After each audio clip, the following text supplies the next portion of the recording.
Welcome to Positive Filter with your host, Philip Wilkerson, a podcast that focuses on friends, family, health, and career with a little self-help around the way. Please join me in this journey for self-improvement, and I hope that what I have to share will make you a better person, thus making the world a better place.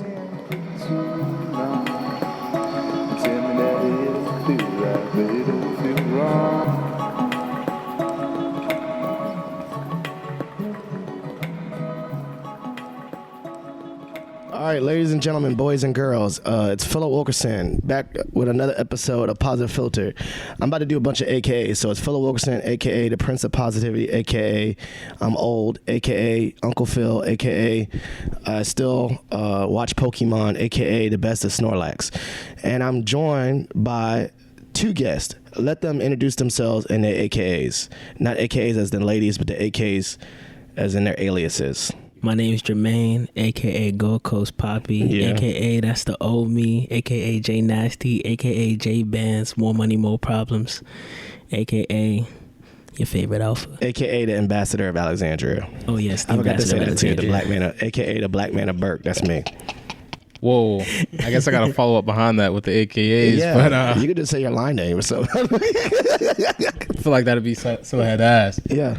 But it's Jamon Phenix. I guess I can say AKA the best person, like, I don't know, that's in this room right now. I'm just like, no. So AKA the political scientist, AKA the institutionalist, AKA I wasn't ready for that one. AKA the person you will come to when you have a big problem. Damn. Okay, that's I'm a problem solver. Okay, I'm a problem solver. Definitely ice cold. cold. We all alphas. So I feel like literally you just like you stepped up to the plate and probably did the best AKAs I heard in a while. Nah, come on now. This man said the institutionalist. See, I can't get the word out. That's how fire it was.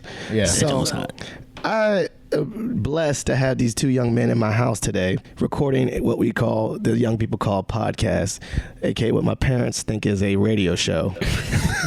Rightfully so. I told my grandma, I was like, yo, grandma, I'm going up and I'm recording a podcast with friends. She was like, is that radio? I was like, it could be. It's radio on the Fireside internet. Chats? Yeah, it's like the radio that I could do. I tell them it's like talk radio that you don't need a radio station. Mm-hmm. So the bootleg radio. The bootleg version. Yeah, so, but I'm joined by these two young men. And as you know by the title of this episode, it's College Days Swiftly Passed. For me, college days passed damn near 10 years ago.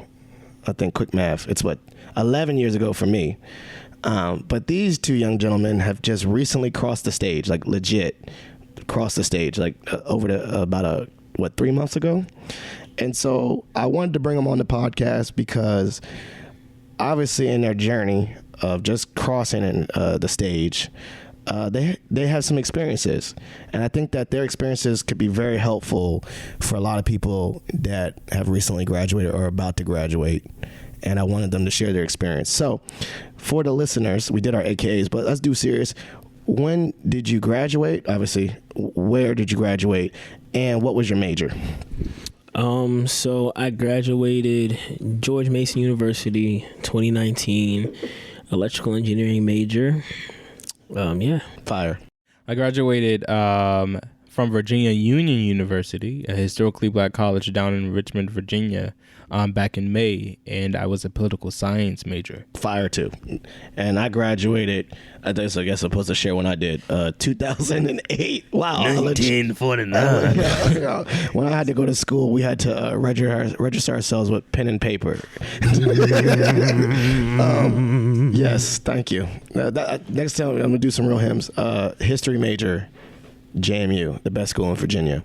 Yeah. Tell it to the judge. So, I'm just going ahead and start. You have recently graduated, both of you guys. What is your first, I guess, when you think of a word, maybe one word, what is your first word you think about post-grad life? Before I graduated or after I graduated? Right now. Like, what's your experience right now at this very moment? If you can say one word that describes your post-grad life. I'm in between stressful and different. Okay. Yeah. And I'm going to ask you why, but I want to hear your word too, Jamon. I'm searching for it in my brain right now, but I would say the word is life. Like, Yeah. if that could be a word, like, it's a word. It's for real me life. right now. Okay. So you said, I like that. I want you to go back to that too. But you said stressful and different. Why? Well, it's stressful because it's different. Like, I'm so used to, you know, the last 5 years I've been acclimated to my routine. Slight changes, you know, as you get older, as you take different classes or get new jobs, but pretty similar routine throughout the last 5 years. And now this is like a whole shock to me. You say you want to graduate, then you actually graduate, and then it kind of like, you know, the real world is there. You know, loans is coming in. God. You know, rent's got to be paid. Oh man. You're gonna have a roommate and like cut your rent, or you're gonna not have a roommate and like pay that, you know, that taxing rent. Yes. Stuff like that. So That's the stressful and things get different. real. Yeah. What about you? You said life. What's that embody?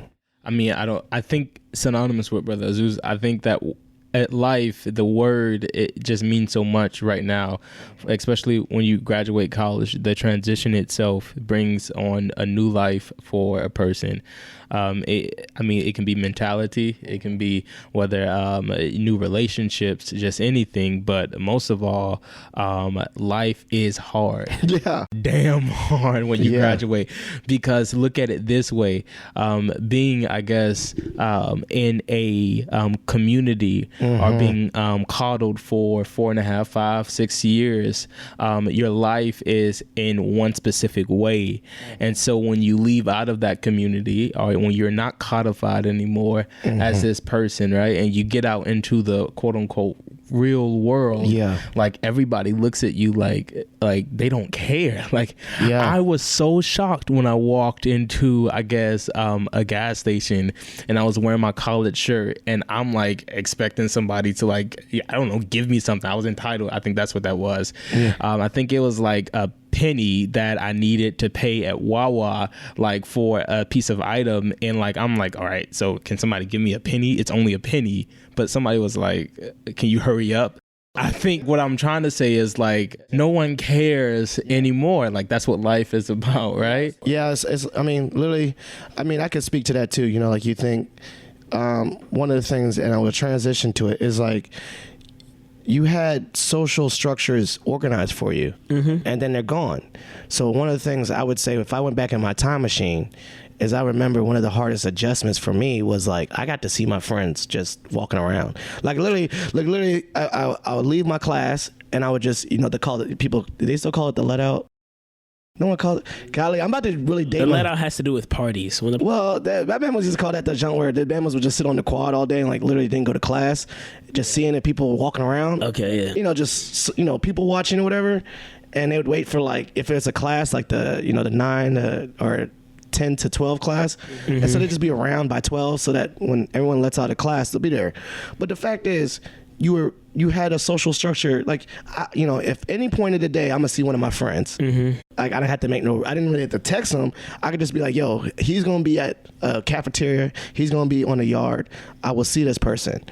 Then you go in the real world, and you're literally like, I go to work, I come home, and that expectation just to see your friends organically is not organic. It's like, I had to schedule to see friends. I had to schedule to do X, Y, and Z. It's not just, I had to schedule to eat my food when I couldn't just go to the cafeteria and it's ready. You're like, what you mean? Like, I don't have all you can eat anymore. And everything is so much more expensive. Yeah. Everything. And so I think that was I'm a social person. I don't really think that, surprise, surprise, I'm an extrovert. I think that was my biggest adjustment, was the transition in all my relationships. Like, just being able to see people when I wanted to, and that's not there no more. And then fast forward, now it's even different when you become a parent. But that was I would say, the one thing that I agree with you, like, no one cares. Like, you go to work, you pay your bills. No one cared that you didn't get to see your friends organically no more. Yeah. That makes sense. Yeah, I think that, I mean, to that point, you just encapsulated everything that I was trying to say about the penny situation. I thought that someone would care that I needed a penny, and I came in with a sense of entitlement. I think that this is not a generalization of every college student who is graduating, but for me and some friends that I know, we graduated and, we expected everything to be given to us because we were young people with degrees and we were honestly black.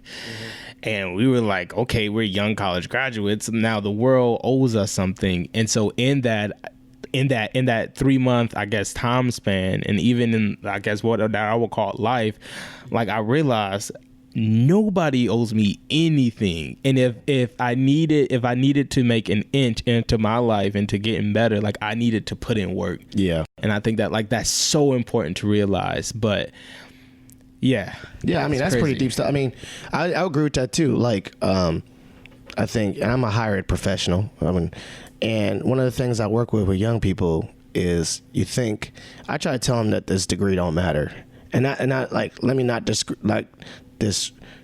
respect all the hard work you put in. Like, you bust your tail to get a degree.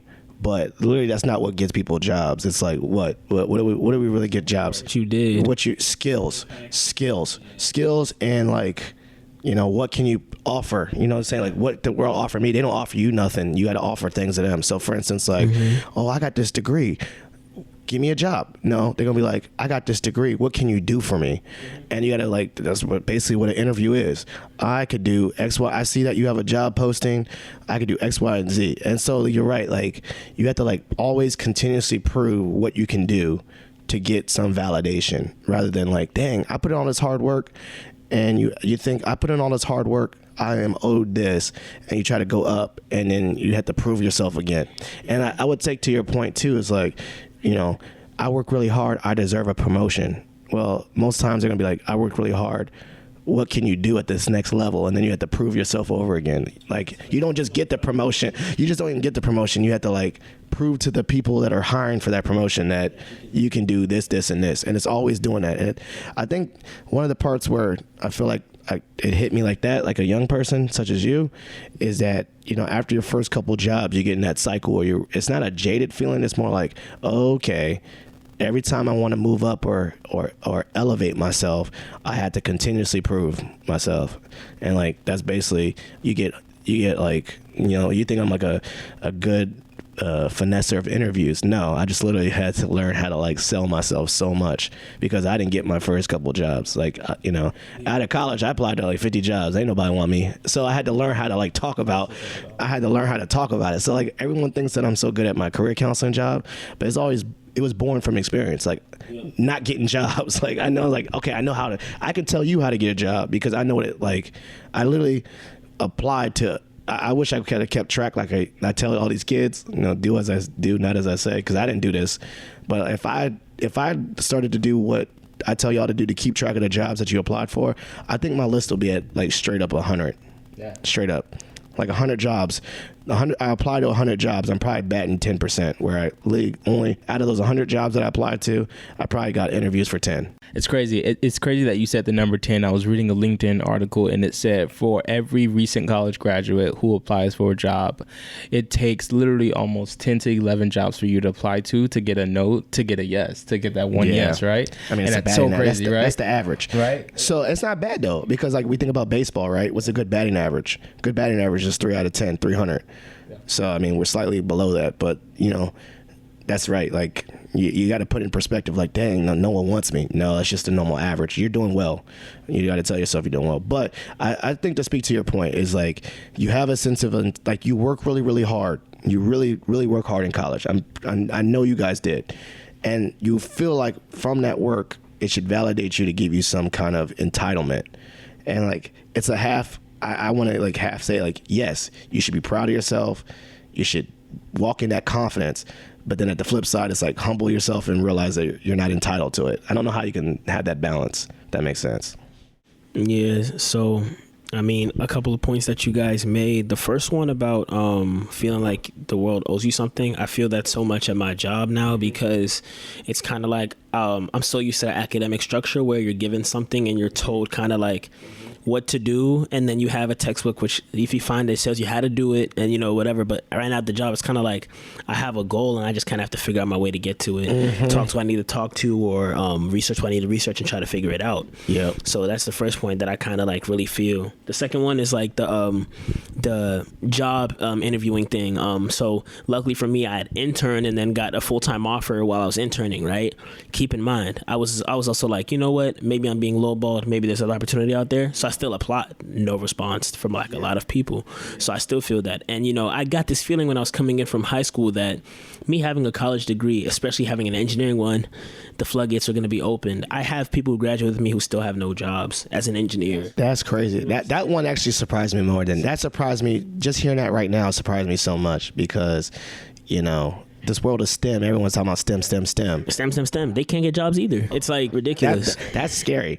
Why? I mean, not putting their names out there. What was it? Because of GPA? I think it's probably a combination of coursework and lack of experience, because you know how like they want you to have like some years of experience to give you low wage when you already have like a degree. So it's like you come in with the degree, it says entry level, but it says entry level with 3 years of experience, and we're gonna pay you $15 an hour. And it's like, yo, so it's like, wow. You know what I'm saying? Like, but this is some of the stories I've heard like from like people.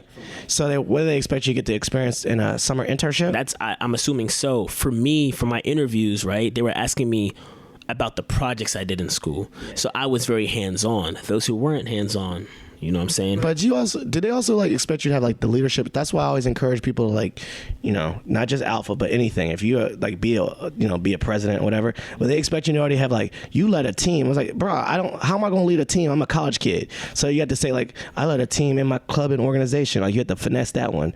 Like, yeah, it depends on the that's interviewer. crazy, man. That's crazy. If an interviewer like, oh, you were like a resident advisor. I've really like, my last like 2 interns for resident advisors were excellent. You know what I'm saying? And some people are just like, you know, you should probably take this off your resume because it has nothing to do with like technical stuff as an engineer, you know? So it varies. I think it's so important. You all are both hitting on and segueing into the I was looking ahead into one of our next points about social media, right?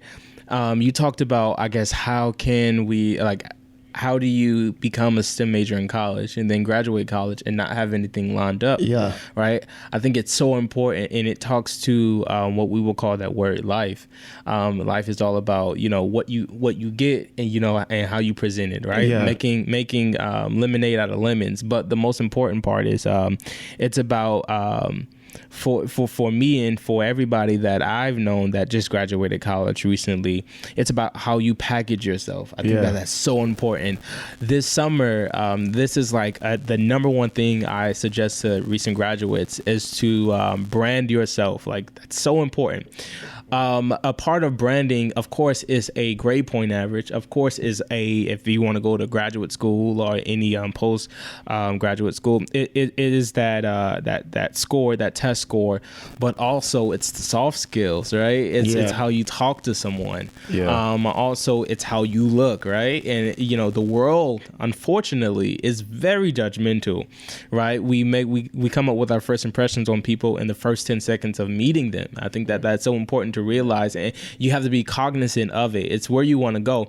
And I think that to pull it back into the conversation of why we aren't where we need to be, especially as STEM major or as an engineering major, is because we don't take into account in our freshman year, in our sophomore year, in our junior year, in our senior year of college. We get it in that last bit of senior year of college, and we're like, oh my God, I'm about to graduate, so now I got to do X, Y, and Z so I can get to just this. And I think that this is where higher ed and institutions have to come in at, and we have to, especially for minority students and underserved communities who come from that non-educated background. We have to get in front of that train, and this is what you need to do as a freshman. This is what you need to do as a sophomore, because all of the rooms that I've sat in and all of the rooms that I guess, you know, you sat in and you sat in, right? Like, we strategically placed ourselves in those rooms to be in those rooms. And I think that, you know, we've come upon opportunities that our friends just didn't do because, you know, they weren't afforded the opportunity, or they just didn't strategically place themselves in a position to get that opportunity. And I think that's important when it comes to branding. I mean, I was about to say, like, I think that's great. Like, I mean, I can always, hindsight is 20/20. I'm always preaching the good word about branding and knowing yourself. I'll be quite honest, I didn't go to the Career Center but once at JMU. And I went my senior year and I asked them for a resume review. And I don't even remember who I met with. It's so weird. Like I had to live through that experience to be able to teach it and share that with other people. And two, I only got my first job out of college because my homeboy had a job off Richmond Highway working at a school with kids with special needs, and all they wanted was bodies. Like literally, I was just getting my ass whooped by kids with special needs, biting me, kicking me. And that's when I like realized I want to go to school and be an educator. But that's all by happenstance, like literally the happenstance, like just having a good relationship with my friends. And so I think the power of networking and putting people on, I didn't even think it was called networking. Now it's just like I call it just putting people on, you know, for me. If I can go back in the time machine, I think I'd be more strategic and join more organizations and take, you know, I was in organization, I was in Bond, this thing called Brothers of a New Direction, and I had like a secretary role, but I never put that on my resume with like the soft skills and what that meant. I didn't know what that was. If I could have branded it, I would have been like, yeah, I was secretary treasurer of Bond. I handled the money. I would have I know the bullet points now. I didn't know what bullet points were. Mm-hmm. I just said I was just doing stuff in my club. Like I was just I was just on campus, you know, study abroad in China. I did some cool stuff, but I just didn't think anything of it. As in, I didn't think strategically. Like, that was studying abroad is a good experience.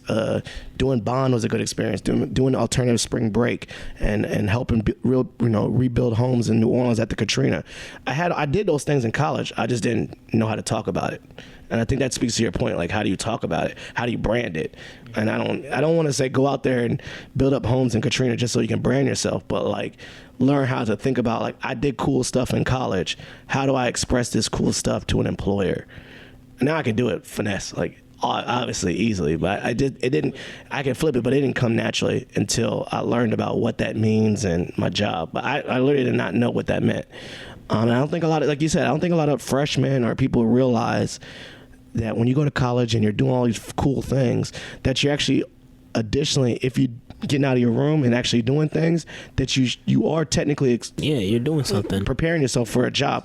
You're doing something, but no one knows how to talk about it. Yeah, so what I've started doing at my job now that I have never done before is literally documenting everything I do weekly. Yes. So I document all my whether it's an accomplishment or just something I did. Yes. I'm documenting it. How you doing at Google Doc? Nah, I'm just using a Word doc just to keep track of it. I love it. No, so it's perfect. just on the clock, before I go, I'll just boop boop, and it's just you wise. And this is something that you know what I'm saying? In terms of flipping, I feel like at least me and you, Phil, I don't know about you, Brother Phoenix, but it's it's kind of something that I guess maybe comes more naturally to me than it would to others. So maybe there does need to be a situation where there's a knowledge transfer. I do this, it works for me. Maybe somebody hasn't thought about it. Mm-hmm. Let me put them on game. So what you did the other day with the branding thing, that's put somebody on game to something, because it just might not cross their mind literally. And if they had that knowledge, they might just go ahead and do it. I mean, you can take a horse to the water, but you can't force it to drink it. Yeah. Have the event. Some people, it's going to go in one ear and out the other. Other people are going to take that and they're going to do something with it. And that's the power that we have to kind of we see hindsight 2020, but we can also impact other people to kind of see forward 2020. You know what I'm saying? Yeah. And then get that. You know what I'm saying? And that's technically next year is 2020. So. Ooh.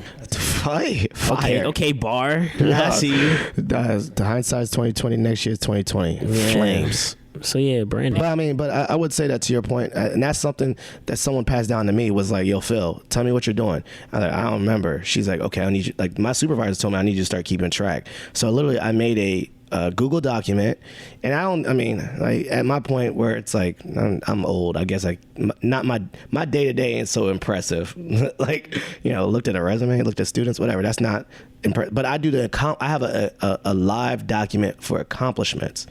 If I put on an event and 50 kids came, put on an event, 50 kids came. And I'm tracking the big ones, mm-hmm. because technically at the end of every year, we had to do a evaluation. And so I'm I don't have to struggle. What I do, I just copy and paste the stuff. Copy and paste. It's so simple. But it's going to help me. It's going to help me serve me. When I need to update my resume, I refer to that document, change some bullet points. But it's things because you're right. I think over time, people just go to their 9 to 5s, go to their day, and they forget that they did something really cool. And they're not keeping track of it. People don't, a lot of people don't journal or diary or whatever. So it's literally just keep a running count of things you did. Don't just say, okay, I put on an event. I get the facts. Numbers always work. So I put on an event. and 50 people showed up. I put on this, and 70% of this, and numbers, like I handled the budget. The budget had $umpteen, like just these numbers that people like numbers. And then you don't have to like really think, like when you talk to an interviewer, you don't have to like BS them. You're like, I know exactly my numbers. I know my batting average. I bet you ask Albert Pujols, I'm trying to think of any baseball, but that's the first one that came to my head. If you ask Albert Pujols how much his batting average is at current time, I'm pretty sure he keeps tracks of what he does. And I bet you ask Albert Pujols like how many home runs he has at this time. He knows his stats year by year. Or any running back or anyone. You know your stats. You gotta know your stats. You gotta know your stats. And that's what's gonna set you up for success, because it's hard in the interview when you don't really know what exactly you did. You blank out. But if you have it down, it's like, you know what I'm saying? That's because when you have it written down like that too, it's something that whenever you go to update it, you see what you've already done. So kind of like it reinstates it in your mind. So you kind of like, it kind of cements it a little bit, so you remember it a little better. So next time they ask you, you already have that in your toolbox. Tell me the time you did an event. I know it. Boom. Just like that. That's what it's all about. So I hear you all like making the most important point when it comes to especially prepping for stuff like this. Is having that bird's eye view of things. Right, because bird's eye view will allude to I guess in the bigger picture of being a great storyteller. Like if you have a great bird's eye view of what you do from day to day, month to month, and week to week, then you will be a great storyteller. Yes. Because I think it's important to not play down those, well, I had a field trip with 50 kids today. That's so important not to play down. Yes. Because it is that experience with those 50 kids makes you who you are today and allows you to sit into that interview room. So another point that I would make to anyone who's listening who is coming into that transition of life is to take the time to journal, right? Take the time to get those deliverables worked out. And those, for me, a big one is KPIs, key performance indicators. And my first week of being at my place of my firm, I went to my supervisor and I was like, hey, like, where did I mess up wrong this week? And where can I get it right next week? And then the next week, we have a debriefing conversation every Friday, because if I am not keeping track of my progress week to week, day to day, and I'm not like just hitting those key performance indicators, why am I really here? Right? I think that's so important to realize. Did you self-initiate this? Oh, yes. Yes. I mean, I'm about to talk to you. I love that point. I'm about to me too, because I have to. I mean, I think by force, I do have my weekly supervision meetings, but I've learned over time to make it easier for the supervisor, you kind of take charge. As in, I started making my own agenda. Meaning, like, not agenda, like I write out bullet points and I say, she comes to me and she's like, we don't just twiddle our thumbs. I say, this is things I want to talk about. And I kind of take charge. And it's weird because I'm taking charge of my own supervision, but she's giving me guidance. Yep. So basically I say, here's the things I'm working on. And then I ask her, like, you're right. Like, what can I do better? What can I get better? And I take the notes. But it was like, it took time for me to be more, rather than reactionary and just have a boss telling me, boom, boom, boom, you do this, you do this. I'm literally taking charge of my ownership, like my job. And I say, hey, I come to her and I say, she's like really impressed. She's like, what are we talking about today? And I was like, wow, she actually wants me to say what we're talking about. So I started, like, before my one-on-ones with her, I have my own bullet points, like, yo, this event's coming up. Give me some things. So you actually went out of your way and say, hey, did you already have your weekly one-on-ones? Yeah. You already had that? Or I initiated that. So I think that another word. So first we mentioned life. The second word that I would mention is intentional. Being intentional about your life. I think that is so important. That I was intentional about being where I was, and I think that what led into that intentionality was understanding who I was and understanding the power of who I am. Like, I knew that for that interview. In this job that I'm at, I applied, and you can ask Phil. It was an internship position, and they loved me so much. They were like, we want to bring you on as a full-time associate. And I was like, well, thank you. Like, I appreciate that.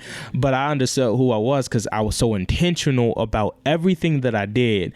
Whether it was a handwritten note card, Whether it was, I remember the weekend before I started, I was in Barnes & Noble reading through books, reading through literature of the first 90 days of being in a position, because I'm like, what can I do this first 90 days that if I was to leave that 91st day, they're like, we need this man back. And I was so intentional about that. So like life has taught me so much in the span of 3 months after graduation. But what has taught me the most was being intentional about everything that I did, whether it was a conversation, whether it was a relationship, or whether it was my deliberate downtime to myself and minding my mind. Like I think that whether I'm driving, and I think that that's how that developed, right? That's how that, I remember one day I was on a metro, leaving from work. It was on that first week, and I said, I need to have a meeting with my supervisor this week. Yeah. Because I need to figure out like, what am I doing wrong this week? Because if I'm doing it wrong, I don't need to get it wrong next Friday. And you also don't want, I like that you said you're intentional. My mindset is exactly like that. Is like, it's almost like a relationship. Like when I say relationship, like you ever had that point where your girl's mad at you and you literally was like, yo, she would have told me she was mad at me day one, I could have fixed it. Yeah. So I'm going to ask you rather than like wait till you just randomly say, roll your eyes. I'm going to say, why you mad? And then you find out why she mad, then you fix it. And so my mindset was very intentional like that too. Like I don't want to go down 3 months down my job and then I get an evaluation and they say needs to work on, needs to improve, and I'm like, yo, if you could have told me what I needed to improve, I probably would have done it before you told me to. And so I know this sounds weird, some people have different motivations. My thing was just to chase off people being on my back. Like I don't want to come to work and feel like I was the screw up. So what I did is, like you said, being intentional, is like, what do I need to do to get better? What do I need to do? So, because I don't want to be surprised. I don't want to come out of nowhere with some random, pink slip, And I mean, that's an exaggerated case, but I don't want that my performance was bad and I could have avoided it by asking questions and seeing where I could improve, and people keeping it honest with me and transparent with me.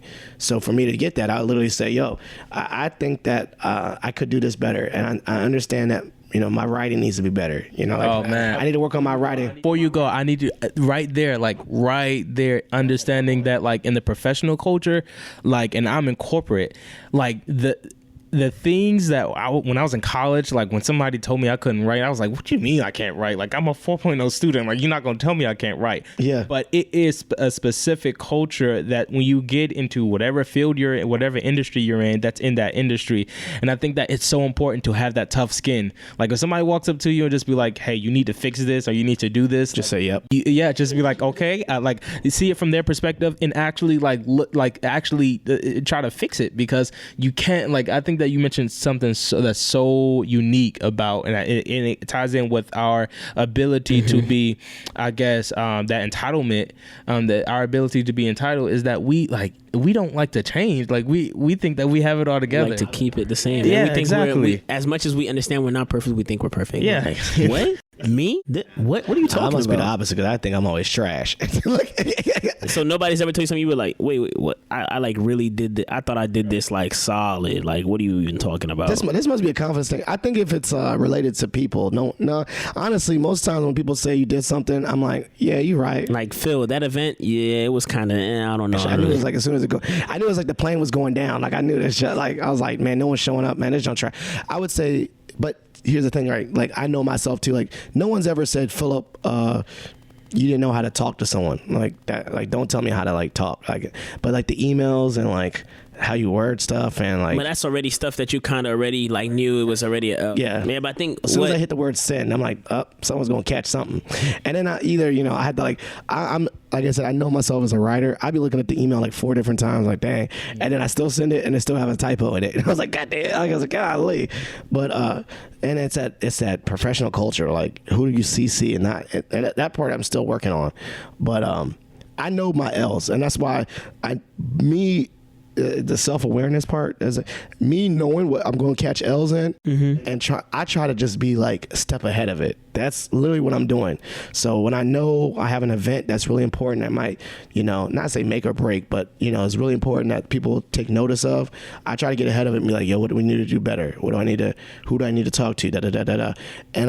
But what that does also come down to is I have a trusting relationship with my direct supervisor, meaning I know that I can get ahead of it. She's also given me the power. She's empowered me to be proactive and take charge in my own one-on-ones, which is appreciated. Like, so she literally was like, what are we talking about? And she'll just sit back and be like, what are we talking about? And I literally, over time, I come to her with a list, and I make my own list, and then I leave myself open to feedback saying, is there anything on my list that I didn't bring up that you want to address with me? And that's the part where I still, she's my boss, so she gives me the feedback that I need. But I definitely, I think it was also over time. I used to not take charge in my meetings, and literally it was just me getting shitted on by my supervisor.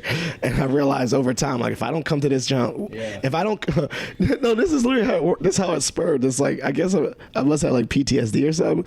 But like over time, I was like, I realized that every time I don't come to this meeting with an agenda, she just fries me the whole time. Like, I just get shit on. So if I want to take charge of this, I need to come to these meetings with an agenda so I could just talk more than she could talk to me. And I just talk more. Yeah. And then like one day she was like, wow, you're really prepared.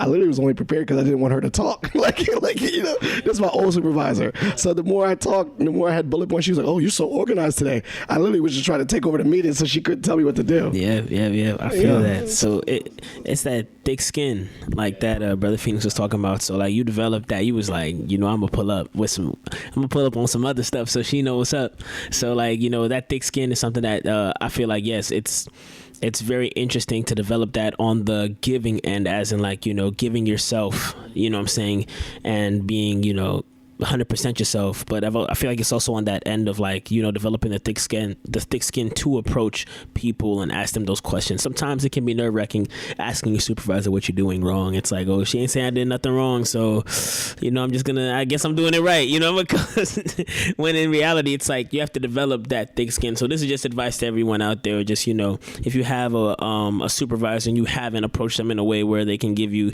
certain feedback or things like that, or maybe a coworker, for example, try to develop that thick skin, or start small, and so you can get that feedback, because it's necessary for your growth. Anything that rubs against the grain is going to kind of help you grow. Well, it's also growth. It's also having a trusting relationship. I think, as you said too, if you build it over time, like I literally can get someone to say, "Hey, Philip, you trash." And I'm like, oh man, that's my boy. He's probably right. Because it don't matter what he said. He's like, my boy got my best interest. My boys fry me about my hairline and my haircut all the time. I'm like, dang, you're right. I need a haircut. But it's like, because who the messenger is, and so what place what place they're coming from. So I think you're right. You have a thick skin, but also just build a rapport with your coworkers where, even if they give you the negative feedback, the tough truth that you need to hear, they're not doing it just to shit on you. Yeah. They're doing it because they want the best out of you, and so I think it happens over time. Like any trusting relationship, it's built over time. I want to go back to this random thing and just kind of me on tangents. I noticed, and this is something I want to keep it real. For you guys, graduating, it's a lot harder than when I graduated. And I only say that because I think everyone's like I think maybe my parents say it's harder for me than when it was for them. That's like old head. I'm old head. Here's my old head platform. But I'm going to say this is what I noticed was definitely harder, is that it seemed like everyone stunts. You feel me? Yeah. Like, I see what you're saying. I see that even in my world, everyone's stunting, and like, so if you're not quote unquote stunting at that moment, you feel like you behind. And I want to bring it back to like, I know for a fact that I'm able to decipher that, maybe because I'm the different generation coming over, that I understand that it's only the tip of the iceberg, and that everyone that's stunting, it's only because they're only showing the tip of the iceberg. They're only showing the success. They're not showing the that little iceberg image where it's like success, but then underneath is like struggle and hardship and failure, all that stuff. No one shows that, junk. No one says, hey, I applied, and no one, like, when you see the Instagram post, I know exactly what you're saying. No one's on an Instagram post smiling and saying, just failed my interview. Yep, exactly. I literally went to the interview today and didn't get the job. give me the likes. No, the only people that want to get is like, your boy got a job today. And everyone's like, oh, God, 500 likes, fire emojis. Yo, and we talked about this on my podcast, aka ThePregam3, the pregame podcast. So, you know what I'm saying? I'll give 2 points. It's spring break, right? You see all these people posting in Miami. You're like, damn, everybody's in Miami. Yes. You only saw 10 pictures. You follow 1,000 people, but everybody's in Miami. You know what I'm saying? Oh, you seen like this person has like a picture of their kid. This person's pregnant. It's like, dang, everybody having kids. You saw 2 posts out of the 500 you saw today. Yeah. And everybody's getting pregnant. So it's this idea that everyone's getting a promotion. I've seen it more than once. I've seen people like you just see it twice, and it's that whole attention span thing where it's kind of like it's reduced a little bit, where it's like you see so much that when you see things frequently, you know, you see so many different things, and when you see something repetitive, you automatically think, oh my goodness, everyone's doing it. Plus everybody's, like you said, only posting what's going well, because we all know that you should just look at a mirror, reflect on yourself. Do you post your hardships? You know what I'm saying? And some of us do, because we've realized that, like, yo, everybody, let me just be a little more real. I do that too. But we understand that there's a point in time where I was only posting the greatest stuff. You know what I'm saying? So you got to know that that's the vibe. For all you graduates, soon to be stressed out graduates, or later graduates, this is a really great episode. Thank you so much for being on the show, Jermaine and Jamon. All the listeners out there, make sure to follow these 2 incredible gentlemen and support them. Please continue to listen to Positive Filter and like the Facebook page, Twitter page, and Instagram page. All are listed as Positive Filter. Additionally, check out the website and leave a voicemail directly on the site or by calling 571-336-6560. Stay happy, stay positive, and stay blessed. Thank you.